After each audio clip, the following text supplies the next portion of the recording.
turn on like just these front lights and make these back ones on? The other way around, I think. Just these lights No, here? and turn off those ones. Well, if they want to be able to see the projector. No, you're right. Do it your way.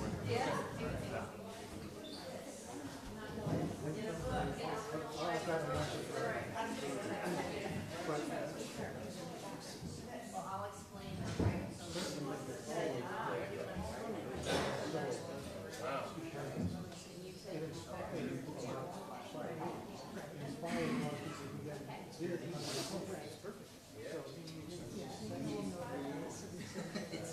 I'll probably use that. There's this one here too. Oh, I don't know if you need to, or You know, it's a little easier. Testing. Okay, I'm just giving out my little.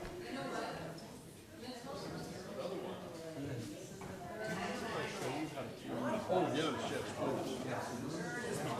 Yeah.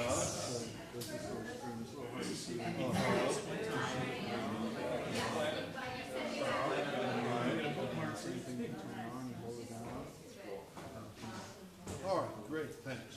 Glad to know. It's on right now. Okay.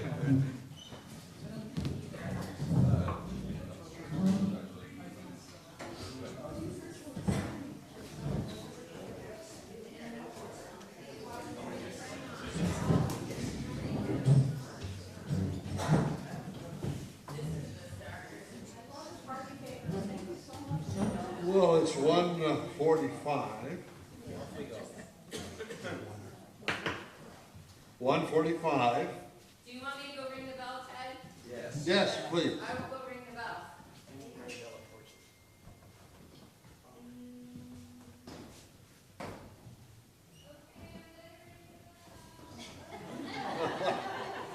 She's a living bell. If it was a dinner bell, everybody would. Yeah, right.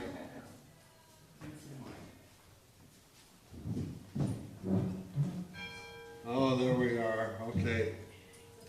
Now, as you probably know from the New Testament, that when Jesus was born in Bethlehem, he had visitors.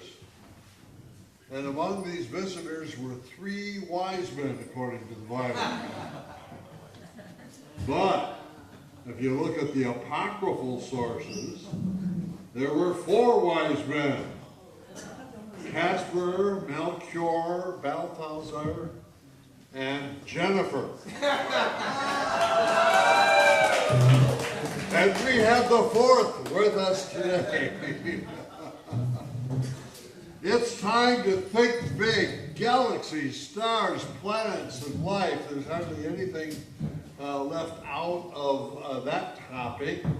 Jennifer is an astrophysicist with NASA at Goddard, and I've gotten to know her in recent years because she was the director for a period of DOZER, that's the Dialogue on Science, Ethics, and Religion, at the American Association for the Advancement of Science in Washington, and continues to be very active in research and writing. We even have a chapter that she wrote, excellent chapter in our book on astrotheology that we published at the Center for Theology and Natural Sciences.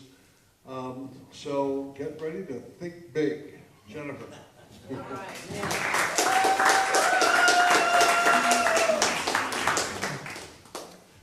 Thank you very much, Ted, and you know I'm a professional speaker because I've already bribed you with little gifts on your phone, but I'll explain to you what those are a little bit later. I am here to kind of walk us quickly through the whole universe. Since the theme of this week is space, and even more specifically thinking about life in the universe, I thought it might be good to kind of get a broader sense of context for how the universe has come to be the way it is today, and how it has come to harbor life, at least on one planet. And, you know, even a little bit beyond that, how that makes us feel, or even more philosophical and theological reflections.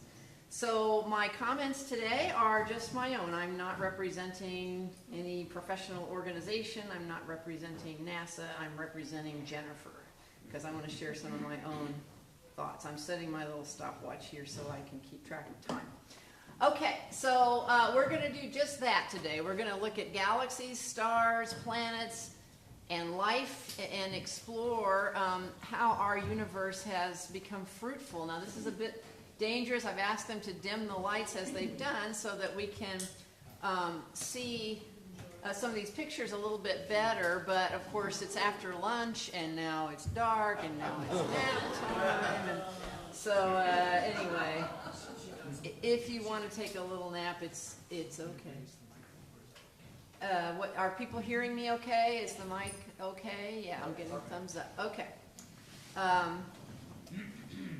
So let's just start, all right? So here is a picture of stars. It's a whole bunch of stars. This is the middle of a globular cluster, so you've probably never seen anything quite like this with your naked eye, but a lot of people who have their own backyard telescopes look at globular clusters. Have any of you ever done that with your own telescope or with someone else's telescope? Yeah. So globular clusters are very dense aggregates of stars. There are quite a few of them in the Milky Way. These clusters tend to orbit around the core of the galaxy, and they can contain thousands of stars. So this is looking deeply into one of those clusters, and you can see that stars are abundant. They are different colors. The projection here doesn't really do it justice, but what I'm looking at on my screen is just a magnificently rich array of colors. Blues, reds, orange, yellows. They represent different temperatures of the outer parts of these different stars. And we can go on to study them individually, to look at their spectra, to look at their compositions. That tells us something about the age of the stars. And that tells us about the different populations of stars that have come together to be held near each other by gravity. And you should be asking yourself, well, if this little cluster is held together by gravity, why doesn't it all just, coalesce into one blob? They have a lot of motion, so it's like a beehive. So the beehive is held together loosely by gravity, but the motions keep them from all just coming together. We're able to take pictures like this from space because with a space telescope we can get above the blurring atmosphere of our own planet and see sharper images. And we are able then to resolve things better than we can from most telescopes on the ground. And that means instead of just seeing all this light blended together, we can actually differentiate star from star and study the stars individually and really understand something scientific about the history of stars. These tend to be the oldest stars in the galaxy, are the ones that are still hanging on in these globular clusters. They can be many billions of years old. And they tell us something about whether there's been different populations of stars that have come together. So here also I think we can see beauty. So when I look at a picture like this, it looks to me like a collection of gemstones. And so here is a result of technology enabling us to see things that we couldn't see with our own eyes in this detail. And that also gives us a chance to reflect not only on the scientific detail, but on the beauty that we see and how it makes us feel. Here's another one of my favorite images from space. This is a cluster of massive stars that have recently formed, and by recent in astronomical terms, that means something like within the last few hundreds of thousands of years kind of thing, as opposed to millions or billions of years. So these are pretty fresh, massive stars, much bigger than our sun. Stars form out of little blobs of interstellar gas and dust. Our galaxy is filled with gas and dust, and most of it's very wispy and turbulent. but occasionally if you get a little eddy that's got enough mass, the gravitational pull will dominate and pull in that material into one dense blob. And that dense blob, if there's enough mass, the pressure inside will be enough that it will ignite fusion of the hydrogen atoms. And one of the byproducts of that is light, so that's basically when a star turns on. And also you can get byproducts of winds that can come out from these massive stars. So then they come out to the surrounding leftover gas and basically blow away the leftover wispy gas, leaving some of the denser clumps longest and the wakes behind them. So often when you see these clusters of massive stars, you see these pillar-like things that are pointing back toward them. That's because the winds that come off of these stars are blowing away the wispier gas. The denser clumps are hanging on a little bit longer in that torrent and protecting a wake of material behind it. And of course that denser material is where we would expect more stars to still be forming. The lower mass stars, like the mass of our sun, it takes them longer to form, many millions of years. So we still see star formation in regions like this. And the beautiful colors are because the radiation from these massive stars is very energetic, and it will hit the atoms in the surrounding gas, ionize them, and as those ionized atoms, meaning the electrons have been kicked off of the protons, as they recover, they release light in the beautiful visible colors that we can see. So hence we see these colorful glows. This is just to show you that there's beauty that also can signify activity. And in this case, the activity of newly forming stars and the interactions of those stars with the surrounding environment is very apparent. So when astronomers look out into the galaxy and see a colorful nebula, we say, wow, that's beautiful. But we also say, wow, this means that star formation has been recent and is active, because if it's not recent, enough time will go by and the leftover gas will all get kind of blown away, such as around our own sun and solar system. And speaking of solar system, just to kind of get you oriented, this is not to scale, okay?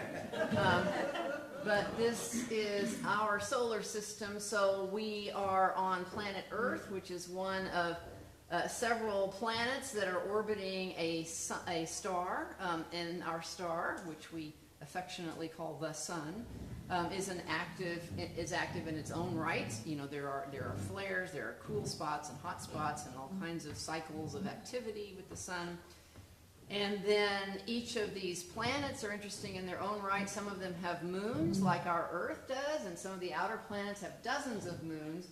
And then if you move out beyond the planets, there's a whole belt of small bodies. We call it the Kuiper belt, and eventually the Oort cloud that spawns a lot of comets that sometimes come into the inner solar system. And then beyond our whole solar system, there are other stars, right? And their planetary systems.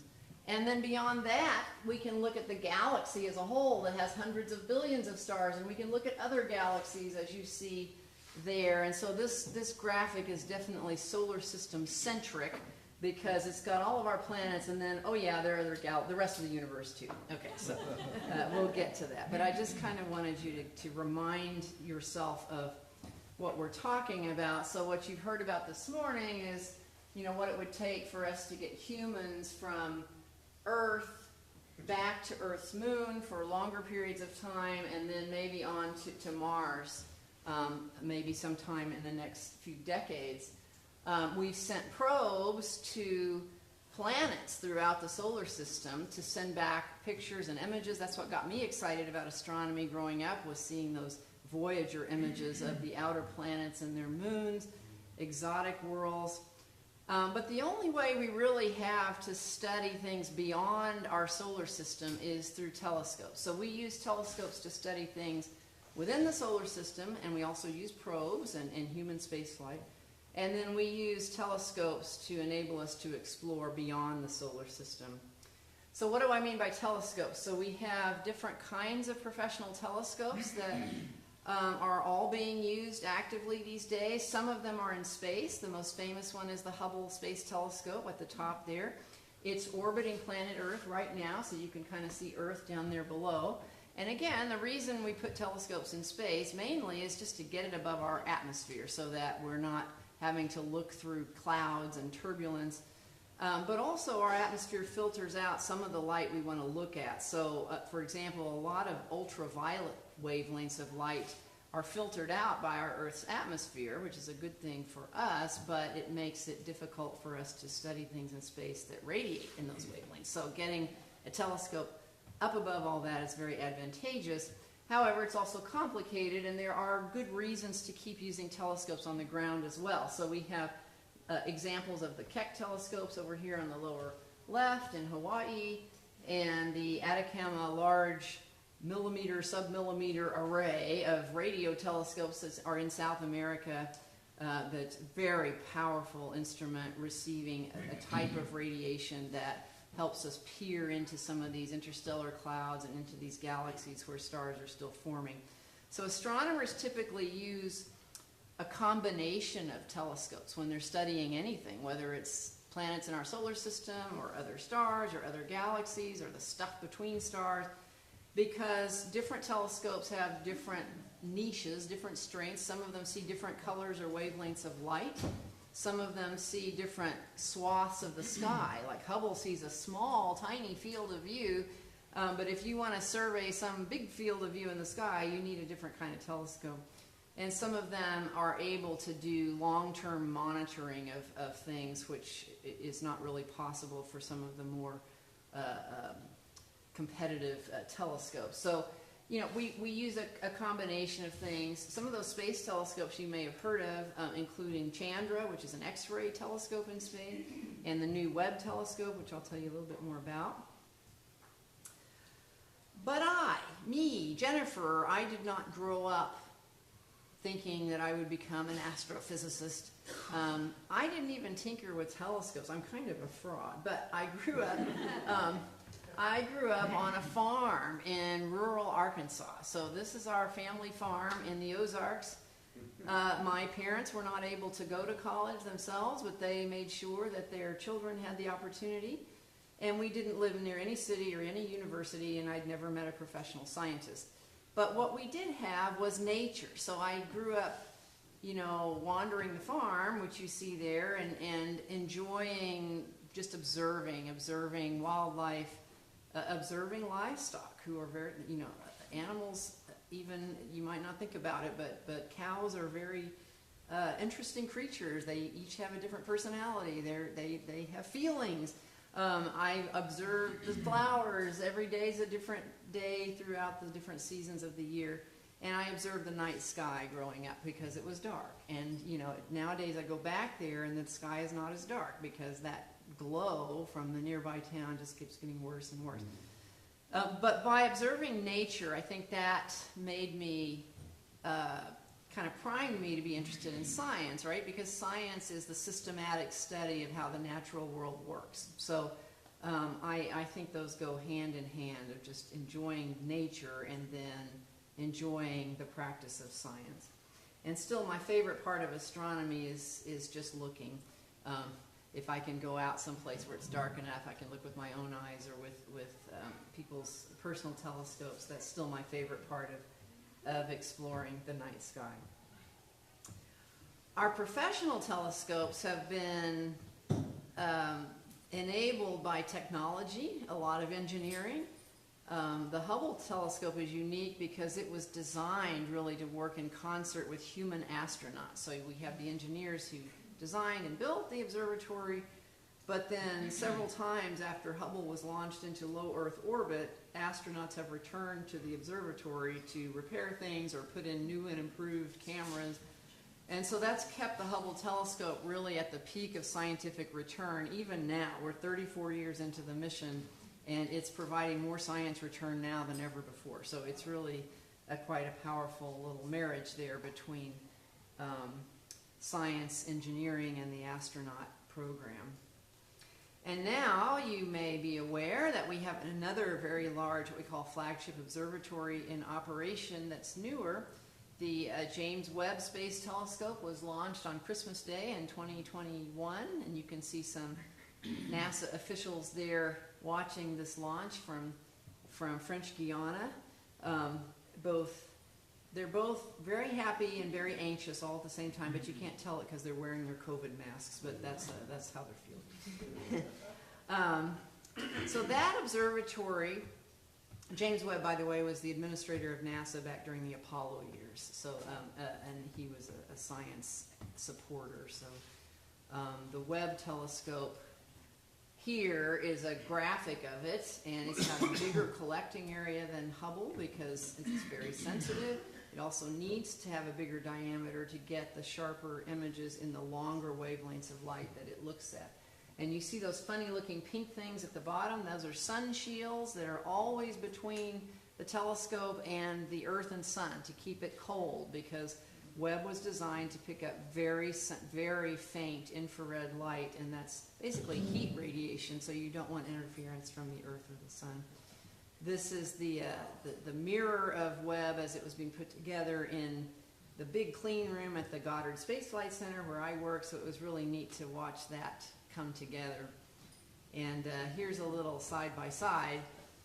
Webb's mirror is built in segments because, for one reason, is that we didn't have a rocket that had a fairing wide enough to put the full mirror, 6.5 meters across, in the rocket fairing. So this folds up, and then after it launched into space, it had to automatically unfold. So that, you know, was a hold your breath period of time after Webb launched. Fortunately, that all worked. So now we have Hubble and Webb, and they're both in operation, and they're working in a complementary fashion because they see different kinds of light. As I mentioned, Webb is very sensitive because it's got a bigger light bucket, and Webb and Hubble have comparable resolutions in terms of their sharpness, because the sharpness that a telescope can see is based on the wavelength of light as well as the diameter of the aperture. And so the longer the wavelength of light you're looking at, the wider kind of aperture you need in order to get a similar sharpness to looking at shorter wavelengths of light. So Webb looks at longer wavelengths. So at the bottom you can see the rainbow of the electromagnetic spectrum at the top there. And then the middle swath shows you the colors that Hubble sees. So Hubble sees all the visible colors of the rainbow and a little bit bluer than blue, the energetic ultraviolet light, and a little bit into the near infrared, that's the redder than red part. And the Webb telescope sees red in the rainbow and then much deeper into the infrared part of the spectrum than Hubble can see. So a lot of astronomers now are using both of these facilities because they want Hubble to see the visible light and the ultraviolet light for whatever they're looking at, whether it's galaxies or planets. And they want Webb to see the infrared part. And then they take that information and put it together and get a lot more information. So here, for example, is a famous picture you've probably seen of the Eagle Nebula, or sometimes very dramatically called the pillars of creation, because stars are still forming in these pillars. And again, remember I told you that in a lot of these star forming regions you see these pillar-like things. They point back toward massive stars that you can't see in these pictures but up off the top. And then the winds from those stars are blowing away the wispier gas, leaving behind the denser clumps and the protected wakes behind them. And it's in these denser pillars that we would expect the slower to form lower mass stars to be forming. But how do we study that? In the visible light on the left, which is the Hubble visible picture, we see the structure of the pillars very well, but we can't see inside them because the dust blocks the light. On the right is the Webb picture of the same thing, but looking in infrared light, and you can see those pillars, but you can see through a lot of the dust, so you can see a lot more stars in the whole region, and then you can see into those pillars a little better, in particular those hot spots up toward the top where new protostars are starting to heat up before they fully turn on. You can't see all the structure with Webb as well as you can with Hubble, and you can't see all the details of the stars with Hubble as well as you can with Webb. So this is an example of using both of these facilities to get complementary information. Here's another example looking out at another galaxy. This is, remember, galaxies have hundreds of billions of stars, and this is just to show you what happens when you look at a particular galaxy. This one's NGC 628, and combine kind of, they did a little splitsy here and put the top half as the Webb picture of that galaxy and the bottom diagonal half as the Hubble picture. And so in Hubble, you see on the lower part, you see the spiral arms. There are hundreds of billions of stars in this galaxy as a whole, but along the spiral arms, you see a lot of those bright pink nebulae. These are these star-forming regions where, as I mentioned, the hot stars are ionizing the surrounding gas, making it glow. And then you can see these dusty lanes that kind of block a lot of the light. But you can understand better this pockets of star formation from Hubble. The Webb half shows you dusty lanes, but instead, in infrared, those dusty lanes are glowing.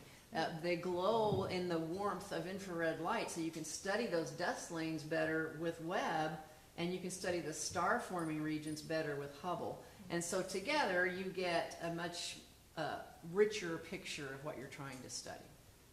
Okay? All right, so this is back to our Omega Cyn star cluster. So I hope you've already got a sense that we live in an incredible universe that inspires wonder and awe. So I hope you're already feeling a little bit of that right now into what we've seen. And at the end of this presentation, I'll have some links for you if you ever want to look at some of these things on your own. So this talk is going to be informational, as I hope you've already learned some things, but also I'm going to allow us to have a little bit of emotive thought, because a lot of times when you're sitting in a science lecture, nobody asks you, how does this make you feel? But we can do that here. So I'm going to do something I did at a science and faith conference called Word on Fire that I spoke at last year, where I talked about some characteristic of the universe and then that we see with our telescopes, but then talk about how we respond when we reflect on that. And there's no right answer to this, right? I have some suggestions of how I feel when I hear or see some of these things, but it might not be the way you feel, and that's fine. All right, so here we go. Let's talk about the fact that the universe is beautiful. That's not a terribly scientific term, but you already heard from a previous speaker that maybe beauty has something to do with symmetry or color or how the brain responds to things. We can't quite define that, but we know it when we see it, right? So here's another sense of what we would say is beautiful. This is the one of the first images from the Webb telescope of the edges of one of these interstellar clouds, where again the radiation from massive stars off the top is hitting that, and the winds are hitting it too. And if you look carefully, you'll see a whole bunch of those little pillar-like things buried down in the gas, pointing back toward the massive stars. And right now, a lot of scientists are digging into that red cloud part of the picture to study the protostars that are coalescing and forming in there. But the whole thing is quite beautiful. And you might be asking, should be asking, well, gee, if Webb is an infrared telescope, why are we seeing anything at all? Because those are visible colors, right? So what we do with telescopes that see things that are outside of our visual range is we just translate the whole thing. So in a Webb picture that you see, the things that look red are the most infrared part of the radiation, and the things that are displayed as blue are the least infrared. So basically you're just kind of moving the whole color scale over into a range where we can actually see the contrast and see what's going on. Here's another glorious picture. This is from Hubble, but it's looking at our little sister galaxy, the Large Magellanic Cloud, and there's a star-forming nebula up at the top, again with a lot of the features I've just described. The thing on the lower left is just one star. It's a weird, massive star called the Wolf-Rayet star that is a little bit eruptive. Every once in a while it has episodes of burping out its outer atmosphere. And so the last burp left this kind of a donut-shaped thing. And so you can study that to understand the massive star that's something like, 200,000 times brighter than our sun, buried in the middle there. So that's just the effects of one star. But it's quite beautiful when you see the colors, but also the activity going on here. And I think galaxies themselves are beautiful, right? So a galaxy, as I mentioned, is a gravitationally bound collection of hundreds of billions of stars. So here's an example that's one of my favorite, and it's beautifully named NGC 1309. But there's so many stars that in the middle the light just kind of blends together in a glow, and then you can see a lot of active star formation going on out in the spiral arms. And if you look carefully in this Hubble image, you can see some other galaxies in the background. So it's really quite amazing. Now, we cannot get out of our own Milky Way galaxy to take a picture. We don't have that technology yet to get that far away and look back and take a selfie. But from looking around inside, we have a sense that our Milky Way looks kind of like this. Another spiral galaxy, a lot of stars in the middle. And in fact, we can tell by the motions of stars in the middle of these galaxies that there's usually something very massive in the middle, a collection of old dead stars that have migrated toward the center and been gravitationally crunched into a small volume, and that creates just the right conditions for something we call a black hole, or in this case a supermassive black hole. You can't see a black hole by definition because the gravitational field is so strong, space is basically curved in on itself that the light can't get out. But the stuff orbiting right around the black hole we can see, and a lot of times that's a very energetic region. So studying these active galactic nuclei is a big part of astronomy. Now, our Milky Way's nucleus is not very active, but we do think we have a supermassive black hole there. And as you look down along one of the spiral arms, you see a little arrow that says our solar system. So that's where our sun would be, and all the planets like Earth orbiting that little star are just right down there along one of those spiral arms. So that's where we are right now, okay? We're floating, we're orbiting our sun, and we are also, our whole solar system is orbiting around the Milky Way. And now we know there are other galaxies, not just our Milky Way. And remember, we've only known that for about a century. So, that this is rather recent information in terms of human history, that there are other galaxies. And sometimes these galaxies interact with each other. If they're close enough, they will be gravitationally drawn together, or they will siphon stuff off one from another. So here's a collection of galaxies called Stephan's Quintet, as seen with the Webb telescope. And you can see some of this material being drawn from one galaxy to the other as they gravitationally interact. One of those galaxies isn't actually interacting with the others at all. The one on the left is much closer than the others, but we see them kind of in the same place in the sky, so they look like they're close together. So galaxies interact. They're beautiful. So remember, we're in the discussion that the universe is beautiful, and so then we say, well, how do you feel when you see beauty like this? Anybody want to say how you feel? Happy. Happy, all right. Aw, very good. Here's what I came up with. Sense of joy. Many people feel a desire to praise, especially people of faith that would think this is a marvelous work of God's hand. And I think of Psalm 19, very famous psalm in the Bible, that says, the heavens declare the glory of God, the skies proclaim the work of God's hands. Day after day, they pour forth speech. Night after night, they reveal knowledge. This is beautiful poetry, right? And yet they don't actually use words. They have no speech, no sound is heard from them. And yet somehow their voice goes out into all the earth, their words to the ends of the world. I think that's just beautiful, and there's some, you know, message that we get from being able to look at the heavens and contemplate them that's not using words, and yet people around the world across cultures can absorb that message. And it's sad that with our light pollution, most people in the world don't ever get that chance to personally experience looking up at the night sky, but we can with our telescope. All right, next category, I've already mentioned some of this, but the universe is not only beautiful, but it's active.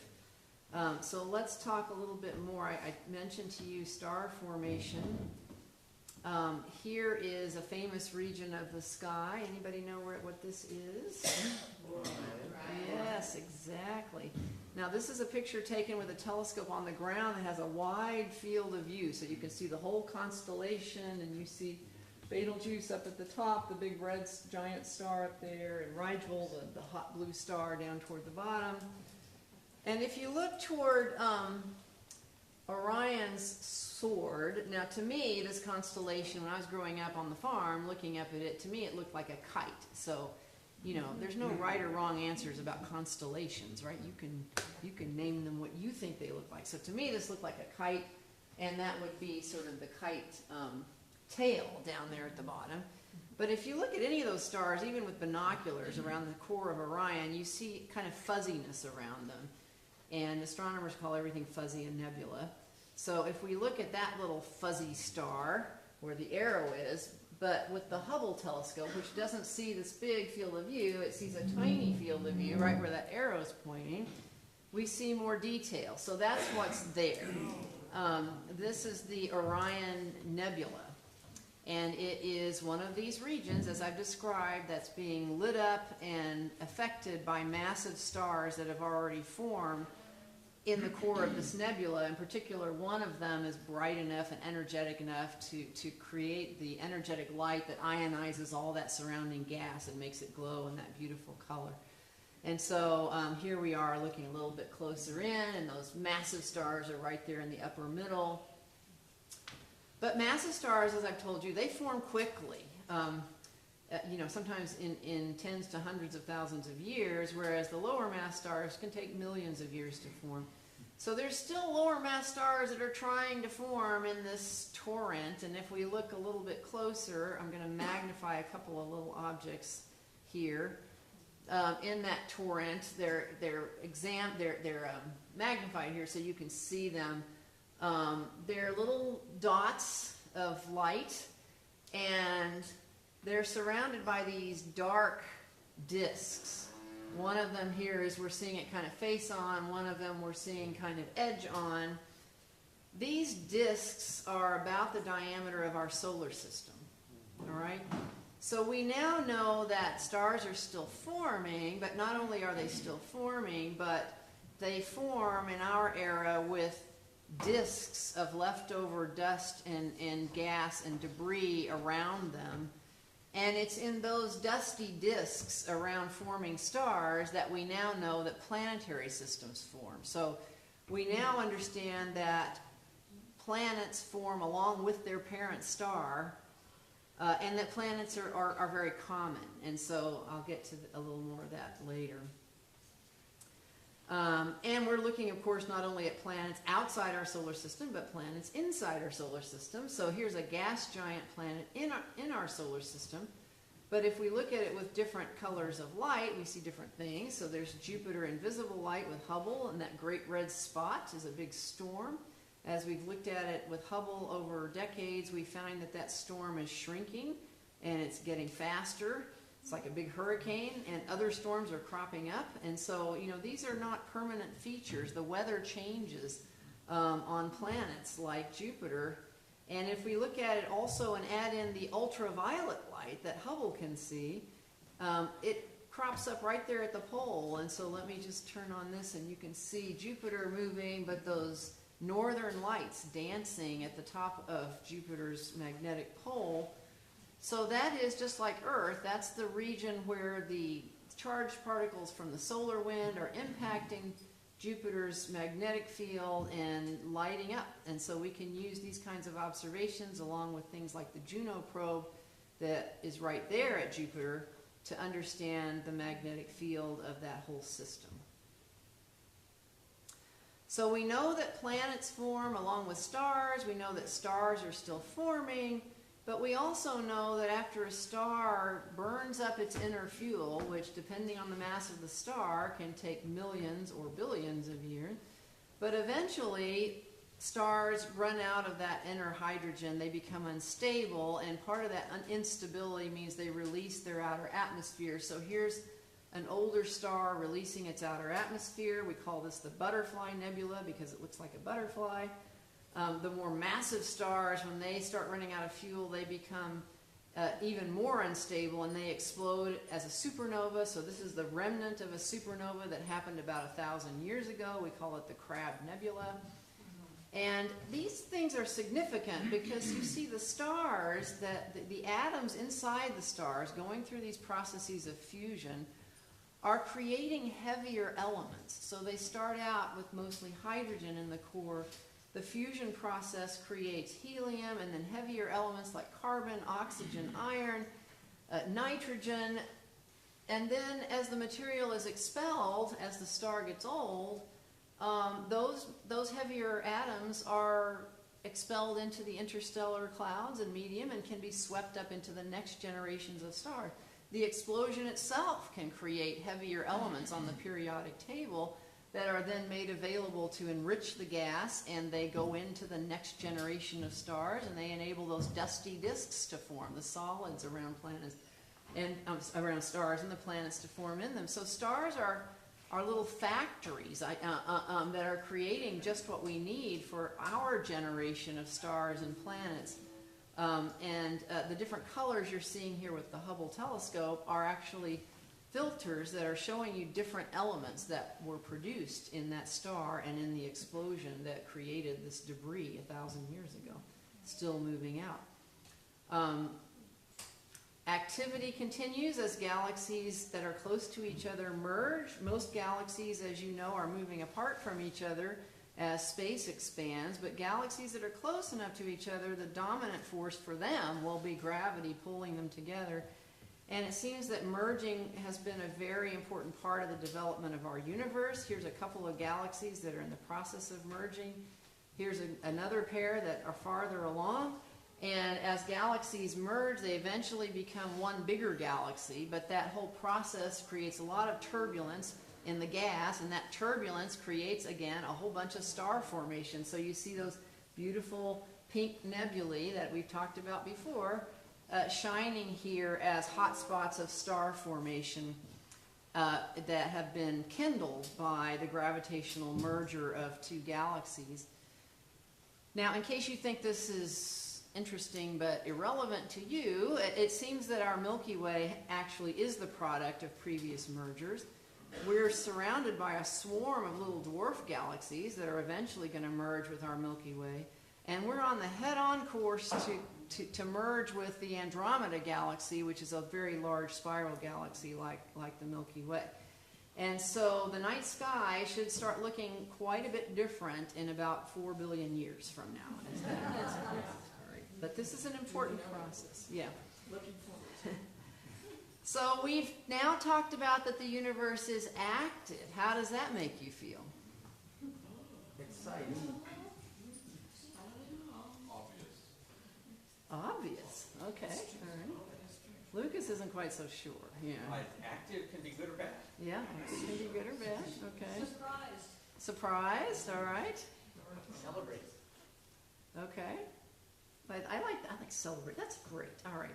So I thought, for me, that it made me respond with a sense of wonder, but also a desire to keep exploring and learn more. So here's some examples of how we're doing that. On the last space shuttle mission to service the Hubble telescope, one of the astronauts brought with him a model of Galileo's telescope. So this is inside the space shuttle here. Out the window, you can see the Hubble telescope, which they were docked together for a few days. Inside is John Grunsfeld, the astronaut's model of Galileo's telescope from 400 years ago.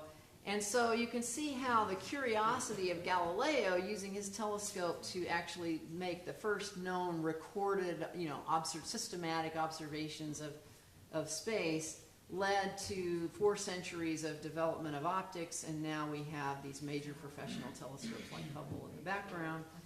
And we also have these probes and rovers that are looking around our own solar system. So here's an example of one of these rovers on Mars with all the contraptions to take pictures and samples.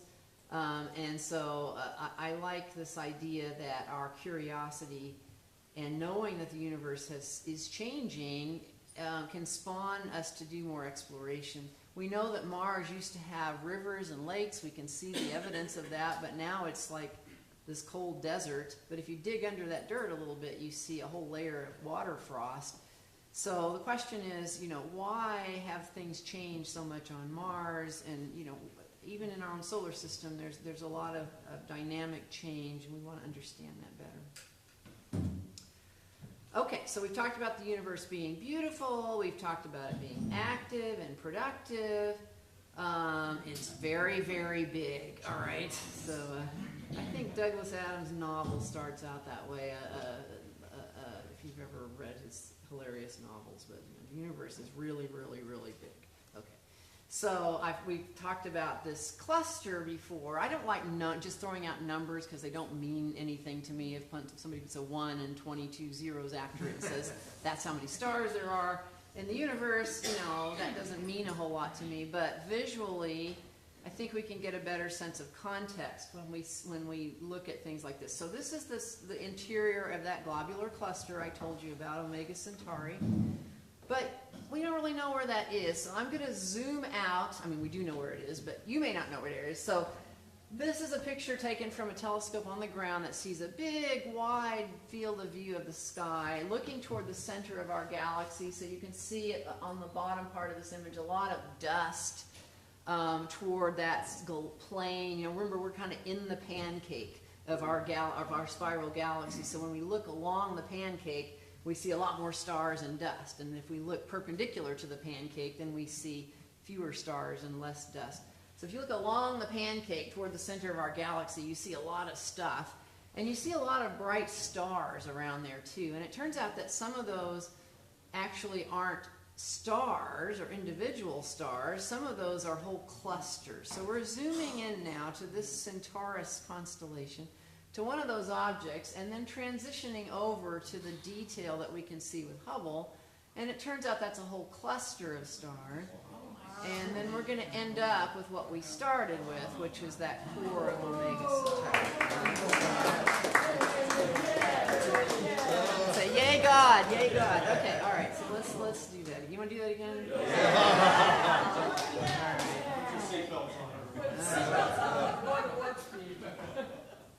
So again, we're looking toward the center of our galaxy with a telescope that sees a big wide swath of the sky.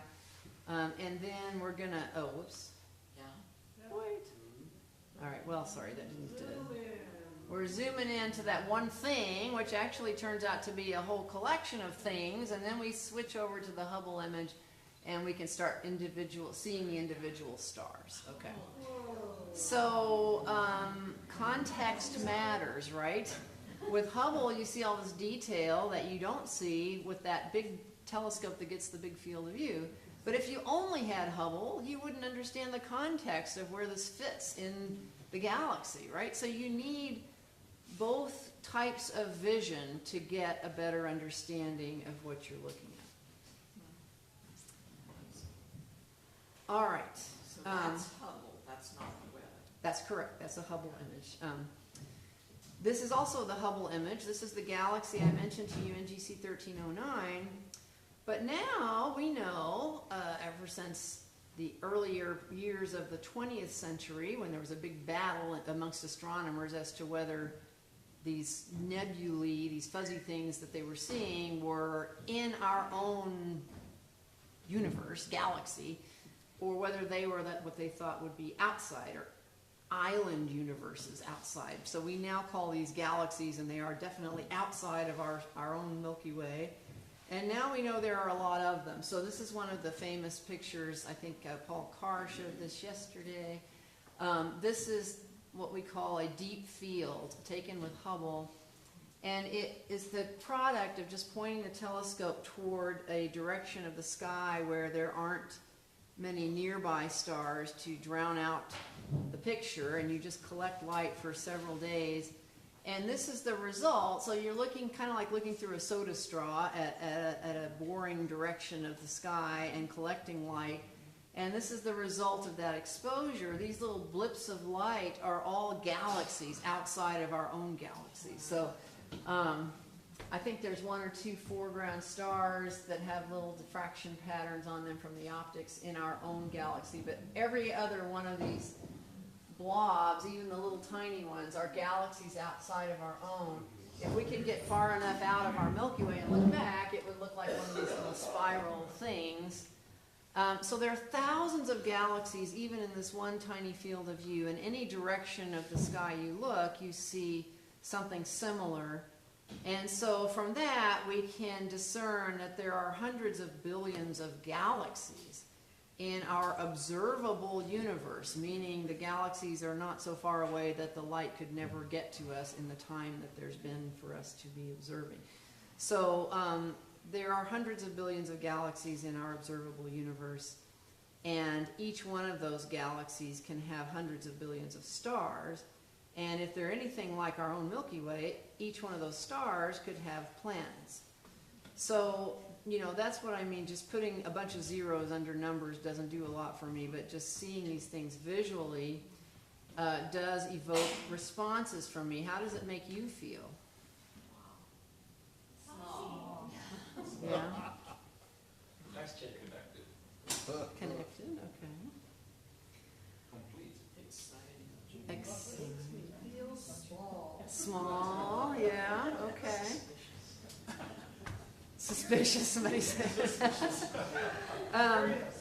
Okay, so some of my reactions are that I respond with a sense of humility, a sense of awe. I'm going to say a little bit more about that. And I'm going to start talking faster and faster as my time goes quickly here. I will just throw in here that the universe for us is also mysterious. There are things that are unseen, but we see their effects. So one of them is dark matter. So here's another deep field, this one taken with the Webb telescope. But both Webb and Hubble, when they look at these deep fields, often see these kind of arc-like shaped things. You see the little arc, the little funny arcs of light. Those are actually just normal background galaxies, but as the light is passing through on its way to our telescope, a region where there's a lot of mass, like a cluster of galaxies, that space that it's traveling through is distorted because all that mass in the cluster of galaxies actually has enough matter to visibly distort space. This is something that Einstein predicted, that mass distorts space-time. You are distorting space-time right now. But it's really not very detectable until you get to this massive scale of clusters of galaxies. So that light passing through distorted space gets stretched and magnified, and we actually use this, nature's magnifying glass, to study dark matter, because dark matter is really most of the matter in this foreground cluster of galaxies, and we know that dark matter exists within galaxies and between galaxies because we can see its gravitational effects, but we can't see dark matter when we don't really know exactly what it is, but we can see its effects. So that's a big hot topic in astronomy and astrophysics. Dark energy is something different. That's the recent detection that the universe is not only expanding, but seems to be accelerating in that expansion. And the cause of that is called dark energy, but we don't really know what dark energy is yet either. Lots of study going on. Okay, so how do we respond to these mysteries? I would say with curiosity and more exploration. I don't have time to go into this, but we're able to detect things that we weren't able to detect a few decades back, but now we're detecting gravity waves, gravitational waves. I think you heard about that yesterday. which is a distortion of space-time that actually travels through space. But it's not radiation. It's a different vector of information. So what you're seeing here is on the right, real detections of distortion of space passing through that was caused by the merger of two dead stars. Stars often come in binaries, and when they both die, they can both become neutron stars or both become black holes. And in this case, the model, the computer model on the left, predicted that if two old binary old stars had turned into black holes, and eventually when they merged together, they would produce this kind of gravitational wave signal that we did detect on the right. And we're detecting more and more of these things. And we can actually take pictures of black holes now. Remember I said you can't actually see a black hole, but you can see the stuff right around it. So here's a picture of some of the bright stuff that's falling into that accretion disk zone right around the black hole. Okay, in my last 10 minutes, I have to get to the real point of my whole talk. So here we go, very fast. What we have noticed is that the universe is actually changing over time, because as we look at the universe, remember we're looking at everything as it was in the past. And so when we look at these deep fields, for example, we can discern that some of those galaxies are closer than others. And we can, with difficulty, but we can figure out the distances to these different galaxies and kind of figure out which ones we're seeing as they were closer to us in time because they're closer to us, and which ones we're seeing farther back in time because they're farther away from us and it's taken longer for the light to get to us. So this is a little fly-through of that deep field where the galaxies that are closer to us in space and time, we're passing by. But as we move out into this deep field, we're starting to pass by some of the galaxies that are farther away from us, which means they can be millions of light years away. We're seeing them as they were millions of years ago. And as we keep going, we're starting to pass some galaxies now that are billions of light years away from us. So we're seeing them as they were closer to the beginning of our universe, which we think is about 13.8 billion years ago. And as you can see, these galaxies are smaller, they're rattier, they haven't had time to merge yet with other galaxies and grow. And there are fewer of them. It doesn't mean there actually are fewer of them. It means that the Hubble telescope can't see some of those earliest galaxies because their light is being stretched far into the infrared as it passes through expanding space to get to us. And so we can use this as a time machine to compare galaxies from 7 to 10 billion years ago with galaxies from a few billion years ago, from galaxies from a few million years ago, and see how they've changed over time. We can't follow one galaxy, but we can see how the populations have changed. And we see that those generations of stars that have come and gone in galaxies and created those heavier elements I mentioned to you have enriched the nearby galaxies like our own and enabled their stars to produce planets and things like that. And the Webb telescope, seeing some of those earliest galaxies, is showing us that those galaxies began to form and be very bright very early on. So that's a really interesting finding. And so our universe has in fact progressed from the Big Bang and from the earliest gas and into the formation of the first earliest galaxies, which are collections of gas that create stars. And then those galaxies have matured over billions of years of time. They've merged with their neighbors. They've had generations of stars come. And now, like our Milky Way is the product of all of that. So we have stars that have planets that were formed from elements that were created in previous generations of stars. So our universe as a whole has not been stagnant. It's been moving in the direction of being able to support planets and life. And we respond with, I hope, gratefulness. That our universe has developed over billions of years of time. It continues to mature and change with the production of stars within hundreds of billions of galaxies.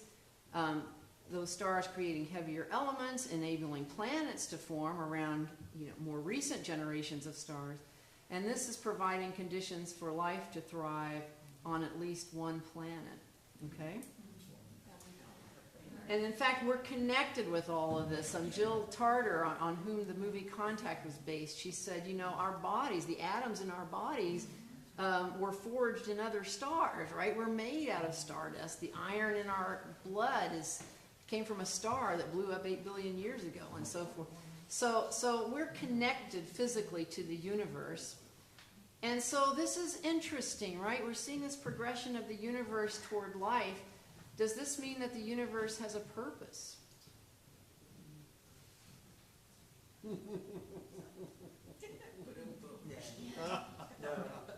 hope so. It's a good question. I hope you've recognized that I have just jumped from a science discussion to something beyond science, and that's something that a lot of scientists don't even recognize when they do that. But the Templeton Foundation, for example, asked a lot of top-ranking thought leaders this question: does the universe have a purpose? And these are thought leaders that all agreed with this basic scientific picture I just talked through. But if you ask them, does this have a purpose, they all had different answers, you know. You might recognize some of the names here. Yes, no, maybe. And then they were asked to write a one-page essay explaining their answer.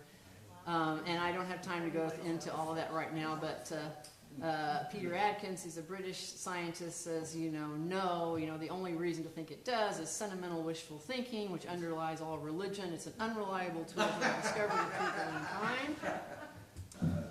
John Hott, who's a theologian at Georgetown, said, yes, the fact that we're even asking this question suggests that there's an affirmative answer. We're part of the evolution of the universe, and the fact that we're reflecting on purpose kind of hints that there is purpose. Jane Goodall says, certainly, basically, why are the laws of physics designed to make our universe and life ever more complex? Where did those laws come from, and so forth? So I don't have time to get, this is a philosophical conversation, but I just want to say we need to be aware of, and this is not my term, you've probably heard it before, nothing buttery.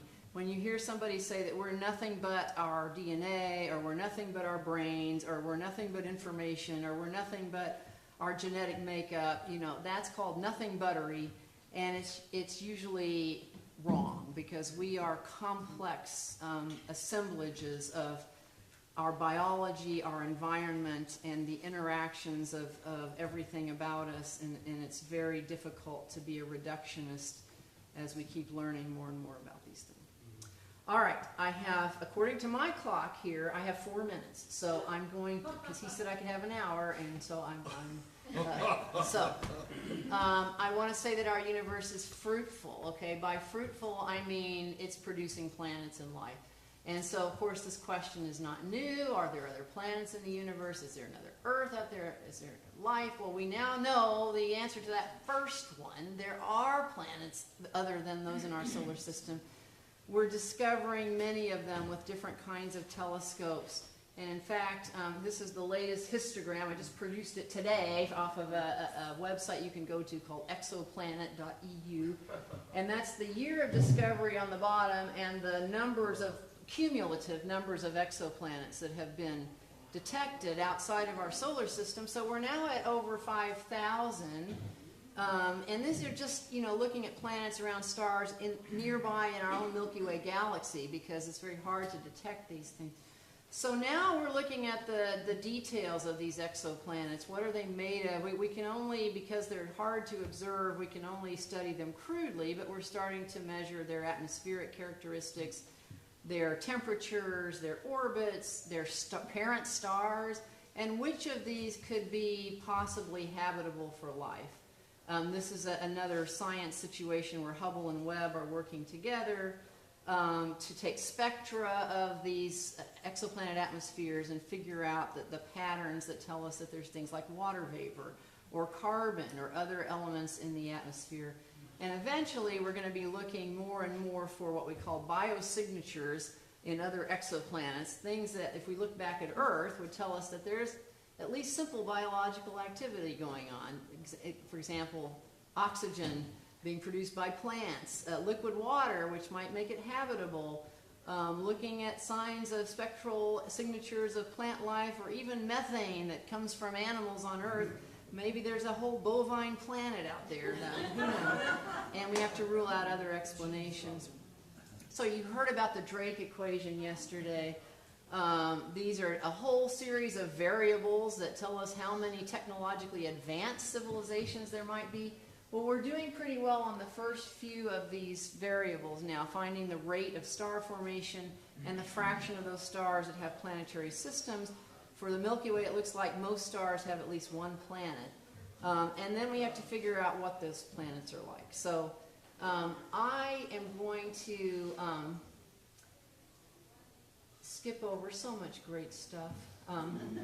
But this is his fault because he's only been doing one hour. I just wanted to say that there's a lot of thought about the spiritual. If life has evolved and come to be in other places, would it have the same, not only biological characteristics, what about spiritual characteristics? You know, C.S. Lewis wrote about this in a science fiction novel called Out of the Science Planet. There's a whole trilogy there. Hundreds of years of thought about this from theologians and philosophers, which I love these source books because they really help you see quickly some of these different thoughts that have come through philosophically and theologically for centuries by Michael Crow. I don't want to pass well, I have to pass quickly, but just saying that the universe is beautiful and wonderful, but it's also troubling, vast, and dangerous. And I like Blaise Pascal's melancholy comment that when he considers the short duration of his life swallowed up in this eternity before and after and the little space that he feels, he can't figure out why he's here and not there, why he's here now and not then. The eternal silence of these infinite spaces frightens me, okay? And Carl Sagan once said that, this is not, is it showing up? Yeah. Who are we? We find that we live on an insignificant planet of a humdrum star, lost in a galaxy, tucked away in some forgotten corner of a universe. All right, that's one philosophical response, but it's not the only one, right? And I think I personally prefer what the psalmist said in the Bible, where the psalmist was presumably a shepherd, said, Lord, how majestic is your name. When I look at your heavens, the work of your fingers, the moon and the stars, there's that insignificance. Who are we that you're mindful of us, mortals that you care for us? But went on to say, and yet you've made us just a little lower than God. You've crowned us with glory and honor. You've given us dominion over the works of your hands. You've put all things under our feet. Dominion here not meaning touching and manipulating things, but understanding. So I think science could fit into that. So perhaps our significance is not apparent from our place or time span in the universe, but from the fact that we exist at all. A product of our universe or even a multiverse evolving toward life, and our consequential ability to contemplate good, evil, and our place and purpose in the universe. And here I'll just pose that John Polkinghorne said that science and theology are both concerned with a search for truth, different aspects of truth, but they share this common conviction that there is something called truth to be sought, and I thought that's nice. I'll advertise our Dialogue on Science, Ethics, and Religion program that's part of a science society, the AAAS. And this time I really am closing by saying that as a Christian, I think there's another step beyond all this, because all the questions that we usually ask, or that I get asked, are what, why, how, and when questions. How did the universe begin? How's it going to end? Is there a multiverse? How do stars form? Could there be life beyond Earth? What's it like? And those are all great questions. But I actually believe the who questions are more important, and they are beyond science. But who is responsible for the universe? Who is God? How do we relate to God? What has God said and revealed? Who upholds the universe? Who are we? Who should we be? And there's this concept of love. 1 John 4:16. We know and rely on the love God has for us. God is love. Whoever lives in love lives in God and God in them. And then there's this poignant verse from John 3:16 that God, the God of the universe, so loved the world that he gave his one and only Son, that whoever believes in him should not perish but have eternal life. There's this personal nature of God that's beyond just the physical of the universe that is revealed very powerfully in Scripture, and particularly in John 1. And so we'll talk about that later. And we can respond with service, with praise, with feeling awestruck. And I think I'll leave it at that. So thanks very much.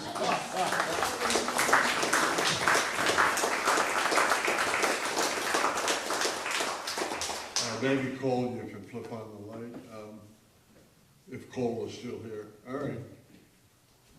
Awestruck, graciousness, other kinds of feelings. We have that towards the universe and towards you, Jennifer, for being here with us. And I feel so badly that I prevented Jennifer from saying all the things that are on her mind. But we've got a second chance. Right now, without a break, we're going to go to the dialogue groups, and hopefully the dialogue leaders have Jennifer's question and work on that. And as you prepare the questions for this evening's panel, you can include one that says, Jennifer, what did you want to say that you didn't have a chance to say? Yes. And so we'll finally get to those meeting questions. And I can tell you right now, I'm going to ask you the question I asked Seth last night.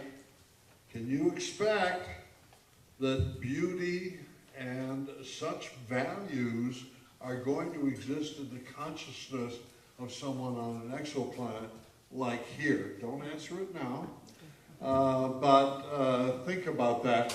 Is beauty, goodness, truth built into the natural world, or do we superimpose ourselves, our subjectivity on it? Okay. One more thing, and I want CJ to kind of weigh in here. It's a little bit before 3. Can we go to 3:45 on the dialogue groups, and then at 3:45 we have science fiction, right?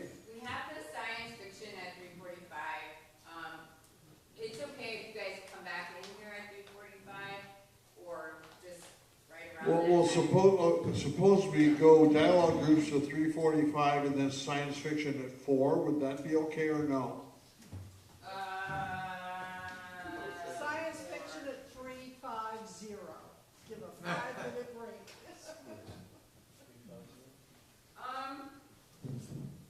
At 4 and then be done at 4:30. Yeah, probably we could do that. We'll just have to push that other clip to the next day. Okay, so Yeah. dialogue groups at 3 to 3, from now until 3:45, then your coffee break, come back for science fiction. So today we're going to have the second segment of David Brin. And for those of you looking for movies to watch and books to read, you'll want to come for that. And then tomorrow we're going to include with David Brin a small segment on Star Trek and religion. So you Trekkers can look forward to that and tomorrow. CJ, anything else to say at this minute? No, I think we're good then. All right. One more time, let's show our graciousness to David.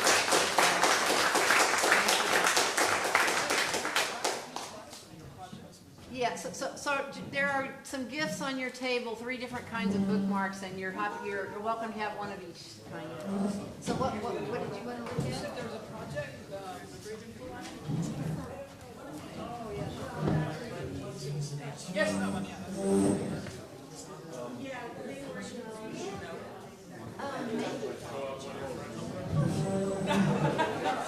I just wanted to know what it was. So it was part of a larger friendship. So before I got here, so we were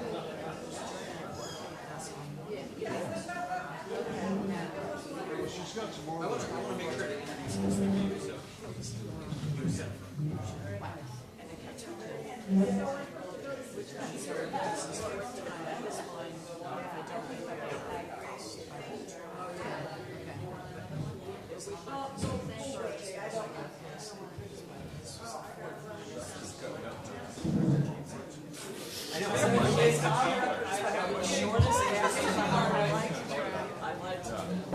He and I were in the same, before he became an astronaut, we both attended something called International Space University. A summer program in France, and he and I were both delegates of that. He may not remember me, but I remember him. Yeah. So it's kind of looking for a microscope.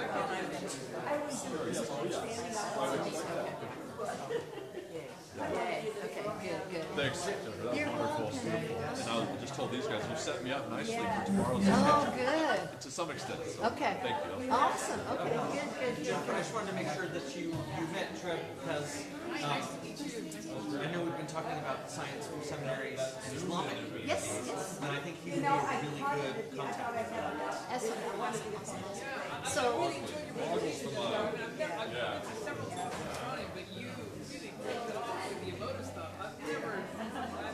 well, good. I'm glad to hear that because I've sat through 10 million science lectures in my life, and nobody ever gives you permission to just reflect on how makes you feel. That's great. That was my feeling. That was great. I have a couple poems that are one that I would love to take home about Science for seminaries is all giving all the time. I write my class time before diving into how they should think about it.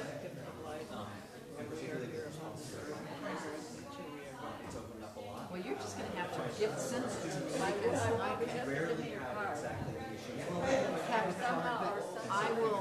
happy to write my email. I think it may be on the list, it may be on the attendance list. Yeah, it's on the team. How do you keep that? Write to me and I will. I'm changing and showing the video again on the list, so I can get it on my. Would you?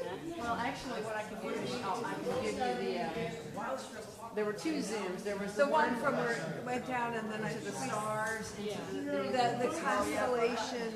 Yeah, so I can, send you a link where you can see that, better than you would just trying Oh, to okay, video. all right. I thought it'd be fun. No, this is a combo, this is, as an astronomer, these are things I've learned throughout my career that I've kind of amalgamated. Yeah.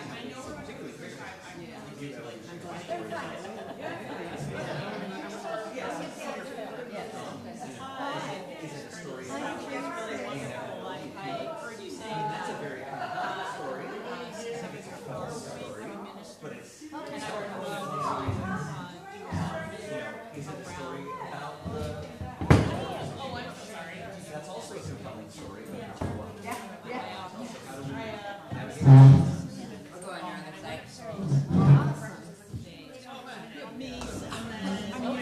other site. I'm not even more psyched than yours. What I can do, I think that's the same thing that, Karen asked. Oh yeah. So just write to me, yeah, and that will remind me of what, of this conversation, and I can send you the link. Okay. Where you can go online and find that Zoom. Yeah. Yeah. Do you want to invite us, would you like to come to our group? Well, okay, I don't, see, I never We have, haven't read. well, I don't, we'll be happy to have you. Your group is actually down this hallway and that way in Sandpiper. I can take you because I'm going to that group. I didn't know you had a group. We would. I'll just leave this up for a little Yeah, while. that's fine. Well, I did. Okay. Well, but Let me, they noticed she had her own. let me get my, Yeah. No, she had one. Yeah.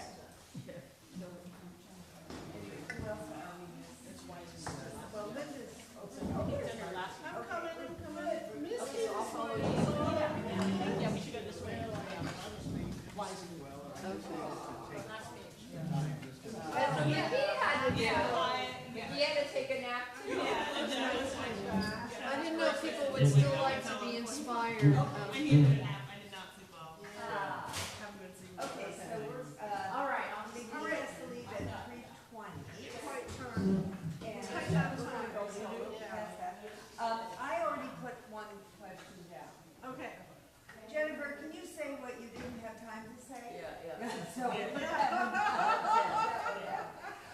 let me read her statement or her question, as you would put it. The universe has been actively progressing for nearly 14 billion years, with initial energy and matter transforming into gas, stars, galaxies, and eventually planets and life. How does this enrich your view of God? That's a heavy one, isn't it? respond to that now? Yes, yes, no, I'd like you to So, respond, yeah. I think that this is, extraordinarily important question for what IRAS is all about. seems to me. And so there are two ways of, there's the theological way, which I think is implied by her question. But the other way is that we're asked as the humans in this to respond with the words that we know and the kinds of thinking that we make or do. And one of the things that we discovered, and this is something that was very profoundly important to me with what she said, was the concept of purpose. Right. The study of purpose is really what this question reveals as well. And the way of looking at that is purpose something that's built into the way in which humans have become who we are? In other words, is purpose something that's up there, or is it something that's inside each of us that we discover about all the rest of the things? And that underlies our curiosity and underlies the science that we do, underlies the theology that we do, et cetera, that we put things together. So how would you answer your own question? So that's how I came to IRAS. So in 1972, before I actually became to IRAS, Ralph Burho organized a whole new division of what IRAS was going to become, and got a very big grant from the Rockefeller Brothers Fund to have a separate center for advanced studies of religion and science. And he invited about a dozen people. I was lucky enough to be one of them. And several of them ultimately won not Nobel Prize, but prizes in religion from Temple. But the important point is that we put out a complete series of papers that got published in Zygon in a little later, 72 or 73, which date came out. But there was a double or a triple issue of Zygon that came out. And that issue really became the reason that I decided that the kind of work that I was interested in from an evolutionary point of view could be beautifully subsumed and integrated with a sense of what that was all about. So my personal answer then, and this was over 50 years ago now, I guess 52 years to put an actual number on, was that purpose was something that enabled us to establish connections of all kinds of the things that we encountered and saw and we want to incorporate into ourselves and in our societies as a way of understanding. So purpose was really important, and purpose became, and if you want to call that religion, then you would call it religion, is the way I looked at it at the time. You want to call that science, and it's also science. In other words, that's greater than us, and I gave some examples of how it worked in societies with whom I was working at the time. I happened to be working. We called them in those days Eskimos, but we now call them Inuit people by their ethnic names, and gave examples from that literature about how they did it. And they remarkably enough, had no problem at all with the first landing on the moon, because they thought their ancestors had already landed there long before we even thought about it. Which group was this? Which This is indigenous? Inuit people, yeah. Inuit. And I had a friend of mine who became a friend, not a close friend, I would like to a close friend, but he was a shaman, and he was certain of that, and he sent me something, I can't remember what it was that was there. So I have that object at home. I think it was a mask that he sent me that indicated that connection. So anyway, that's the point. The only other point I would love to make that we can turn into a question for her, for Jennifer, is that we have now, as you so well did, CJ, on the opening night, this is our 70th issue. Well, for our 64th, I believe it is, or now become diamond open access, and as I told you, or we talked about, we're trying to create an AI approach to the entire thousands and thousands of pages of Zygon. So you Create can a search model it. on that, so it can be searched for the answers to the questions that she raised. So in a sense, the things she didn't do may be answered in that, and that's the point. That our future really is gonna be accelerated by that approach, and we already had, and I think everybody in the room knew that, but I don't know whether Arthur's had a chance to say anything about Diamond Open Access. But Diamond Open Access is what we already have for both people to read it and for people to So publish it. what is actually the question? So the question is she aware that the history of IRAS is totally tied up in the kinds of things that she raised, including the founding person being You might need to hone that a scientists. little bit. Yes. Is she aware of this? And Harlow Shapley is the leader. Okay. I'd like, McGee, for you to pipe in here because you do have to leave. Let me read the question again, okay? The universe has been actively progressing for nearly 14 billion years, with initial energy and matter transforming into gas, stars, galaxy, and eventually planets and life. How does this enrich your view of God? So I'm what's called an apathetic agnostic, which means I'm not sure if there is a God, but if Okay. there is one, pretty sure we're not his sole interest and Okay, purpose and right. what he's interested in this universe. So for me, that just kind of reinforces that thought.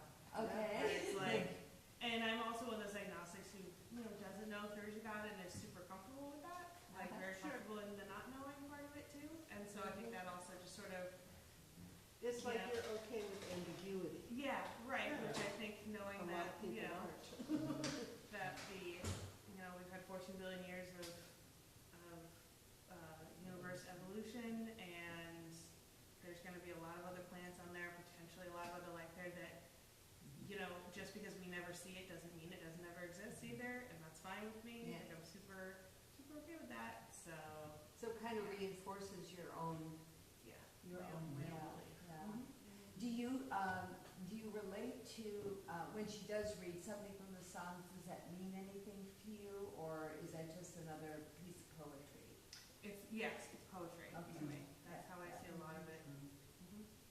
But that doesn't mean it's not meaningful. Yeah. No, I didn't, I wasn't It's discounting, I more just of wondered like, if she, yeah, it's when more of she's. a nice, the use of the word God, especially in the Psalms for me, can be sort of, seems like a stand-in and doesn't necessarily invoke this like specific religious Uh-huh, figure. It's more just sort of imagery.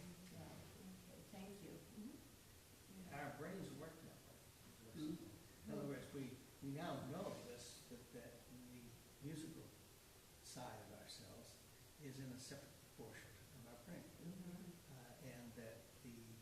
And that does not disappear the way other cognitive things do for when you have some of these brain disorders like Alzheimer's, and dementia of different kinds.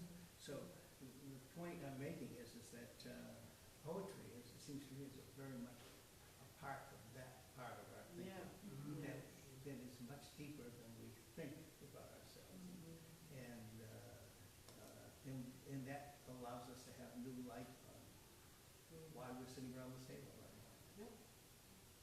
Well, I find this question sort of a bit perplexing in that we are supposed to have questions for her, my understanding, maybe you can clarify this, for her, because it's really a question to us.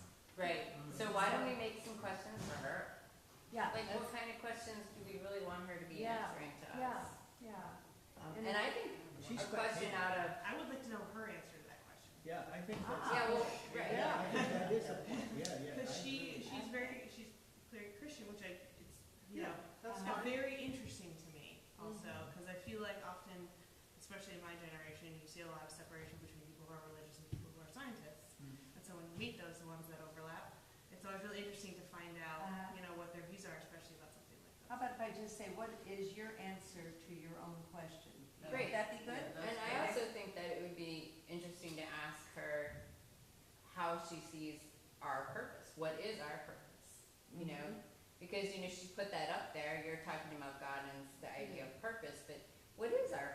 what, how does she see us?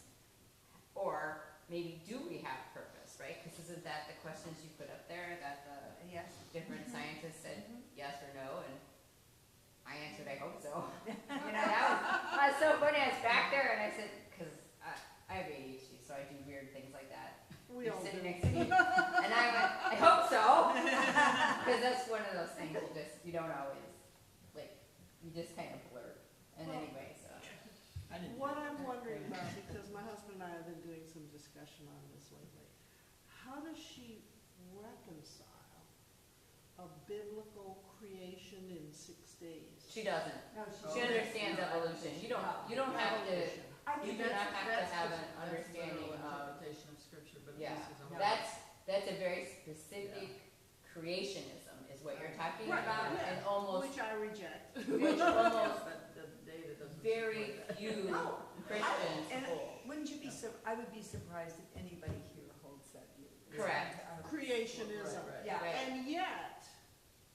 And yet, what is at the very beginning? Is it a chaotic beginning that results in this complex? Or what's Form. before the beginning? That's an What, interesting question. can you have a complex result from a chaotic beginning? Sure. That's just the second law of You should see me clean Yes, my the dog. answer is all the time. yes. That's exactly. So Marjorie, okay, you guys, I'm gonna fess here, you guys. I am a practicing Catholic, and I have no problems with any of this. No. And Ted, Yeah, I know. Ted writes a lot about this, so if you really want to, yeah, I mean, and I think most mainline, Catholics, mainline Protestants, Jews, there's a very narrow, actually it was very interesting. Ted went to the Creation Museum in, I think it's in Tennessee or Kentucky. Yeah. Oh my gosh, he did? I just I have to know, laugh I every time know. I see it. He had to go there, and they have books for children from Noah's Ark, and there's dinosaurs on the Ark. Yeah. So, I mean, there is a kind of this, if it's your It's belief, the we should unicorn that didn't probably- make you. Come on. It didn't, I know, yeah. Somebody drew it in the side here. So, yes, Lynn. Well, I'm gonna Yeah. suggest something a little different. I am spiritual. I am also done a lot of interfaith, just because I think we have to find a way to bring humanity together and have dialogue across all of that, the spiritual as well as other things. And a lot of the interfaith supports a lot of things like taking care of the environment and so on. But I think my view of God at this point has evolved to the idea that consciousness pervades the whole universe.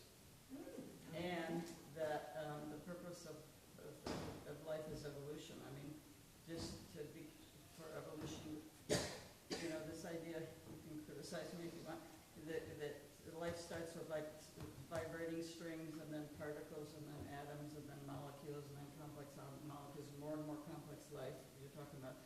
And then even with humans, we started with roving bands and then tribes and then ancient villages, and so on, and then ancient civilization and so on up, and now we have global interdependence and we're leaving the Earth to go to space. So it seems to me that whatever, if it's physical or cultural or whatever, that somehow there's something that has us integrate at bigger system levels over time with more diversity and complexity in it, because there's more diversity, and that maybe that's the purpose of evolution, and to wake up and become more self-aware of it all. Okay. I thought something that I was not aware of was the way that these older galaxies kind of get enveloped Yeah, into. just tangled or whatever. Yes, yeah. right, and then they make new, I think she said they make new galaxies. Can you address that? Well, the galaxies don't, but the stars. The stars, Of course, okay. eventually they They run out of fuel, disintegrate. and the bigger ones blow up. Blow up. And when they blow up, they kick all the stuff that they've cooked up out into space. It's like, some chef taking everything that he's cooked in the past 6 years and just throwing it out the door. So that enriches, if you will, the interstellar medium. So what it means is that when another generation of stars comes along, like the sun, it's coming into an enriched environment. That means the planets are enriched. You look out the window here, and you see all sorts of indications of, the 92 elements. Thank you for coming by. And all of that is the consequence of big stars that were born and died a long time ago. Yeah. this thought about it, sort of galactic recycling. I mean, it kind of felt like, Integration and disintegration. Yeah, It's constantly combining and I recombining thought and that was sort of, disintegrating. I hadn't heard that before. You probably, it's probably second nature for you, but I, you know. A lot of things are ancient to me because I am. But, yeah, no, I wouldn't call it recycling because it sounds like it's being used for the same sorts of purposes again. There is a progression. Okay, And okay. she made that clear, I think. Things do change in a Let's flip secular way. one. This is the presenters. No, yeah. Yeah, that they change with time Close it. in a, along a path that doesn't get repeated really. So the remnants of the star when it explodes, Maybe her. Become available. so it's pieces of that, or heavy elements from that get integrated into something else. Is that Yeah. correct? Yeah. Yeah. For example, that beach over there, it's mostly silicon and oxygen, right? And silicon and oxygen, And what we they need weren't to do formed is in just the Big make sure Bang. he makes Right? Where did noise. they come from? They came from Very dead true. stars. Right. Recycling of materials. And medicine. Yeah, they're not really Dead recycling. stars is in our body. That's the thing that- I have a T-shirt. that says Yeah, and Dead we need to Star. plug in this Yeah, thingy. that was Carl Sagan who said that. Al. Yeah. No, we're on Yeah, the- it's- No, it's, I don't I was know. gonna say, I feel like it doesn't look. Yeah. The whole concept of. That's okay, if you I'm don't gonna have stick it something on else, Earth. Carl Sagan had some marks. Yeah. That's a good idea, so we don't go. Yeah. I'd like to hear David, let's hear David. Sorry. Bringing some of this together is that, since we've acknowledged that That little far try, the universe is at us, that through us, the universe has become self-aware. Right. You ready? Ourselves. Yeah. I'm trying to remember, I'm not sure, I think there was a Muslim philosopher who said something to the point of, how can you consider yourself a punny creature when the universe has been folded inside of you? Is there talking? Which is, I think is He's along the talking. similar No, lines he's to what frozen. you're What the saying. heck? Right? Doesn't he look frozen? That's like, Maybe let's see, try this again. One at a Great, time. play. Oh, sorry, if you wanna look at the purpose of creation, you're giving one, which is to have the universe Oh, become aware of goodness. itself. I mean, there's all these stories. Goodness, you know, about So what do why did I God think create I need to do? the universe? Let's, like, well, let me go back out to, Yeah, I feel like that might be a refresh the page Myth or whatever you wanna yeah, call let's it. just do That, this again. that, I don't know, God got lonely and decided to break up into many pieces and created the God universe. wanted company. So we shouldn't give Sagan, but you know, to evolve back to God. Hello, David Brennan. Sorry, guys. I'll bet if Sorry. We shouldn't give Sagan. It's all the okay. credit for these things existed long Yeah. before Sagan. All of it died. It is, isn't it? It's like, All right, but good. thank you. Thank you. And will you need the microphone? That's a whole nother. No, I don't need it. I'm fine. Great. Cool. I don't want to put you on the spot, but All right. just tell me. Sounds good. Thank you, guys. You're very welcome. I'm just gonna check that. I know you do, my understanding is you don't have a paid tradition, is that correct? Well, I mean, my mother was very religious, and my father came from a very religious family. Yeah. But, you know, What was their backgrounds? they're both Jewish. One from New York, one from the Midwest. So did any of that, what should I say? Rub off. Well, no, I was wondering about that, inform your career path and does any of that come up for you when you're studying the No, stars?